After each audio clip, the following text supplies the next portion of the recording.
Hello and welcome back to our YouTube channel on showmeyoga.com. This little nugget is called train tracks, and the image is that sometimes we can feel like a runaway train, that we're stressed,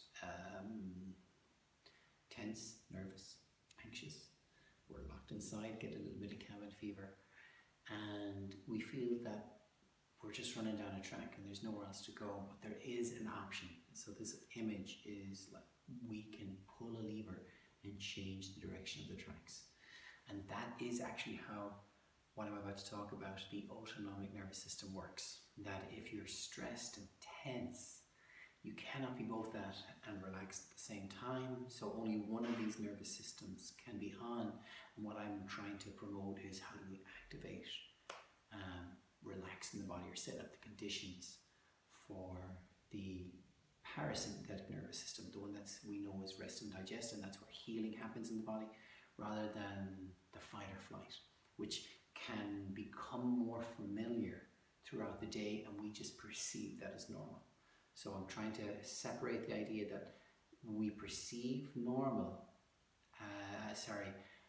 familiar as normal, but sometimes familiar isn't healthy. And we're trying to get back and get the dial back to a central point. In yoga we call it a sattvic state, or a place of neutrality, that we should be able to recognize when it is time to turn on and when it is time to rest and digest. I know that image sometimes shows up a lot in politics, where there's left and right wing, and sometimes the dial starts to shift more in one direction, and anything outside that seems left or right. So we're trying to find objectively what is neutral in the body. So with the sympathetic nervous system, the fight or flight, something that can help us pull the lever is going to a place where just find a little quiet spot and do practice your breathing. So what works for me is imagining the breathing is like a language to the nervous system, and you give it a quality. You notice how long you breathe, and do I breathe where it might feel more like a cello, or is it erratic like one of those jazz offbeats,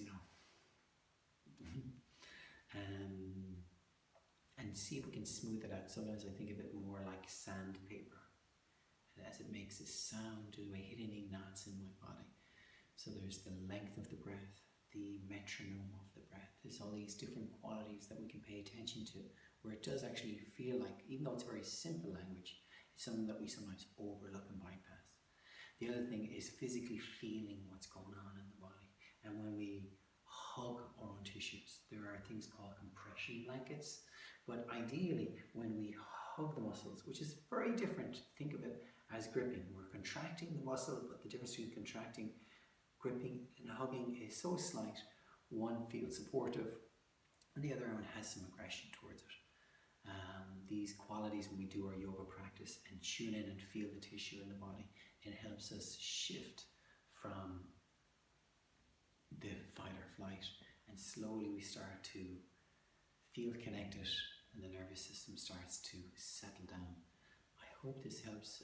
It's always nice to lie on your back, to close your eyes, or even go into folding posture, where the primary aspect of the folding posture would be introspection, and also because your head is below your heart rate comes down and everything starts to settle. Eyes closed, quiet space, folding posture, or lying supported by the ground. And see what happens. Just get to that. Give yourself time to just do that and see what happens.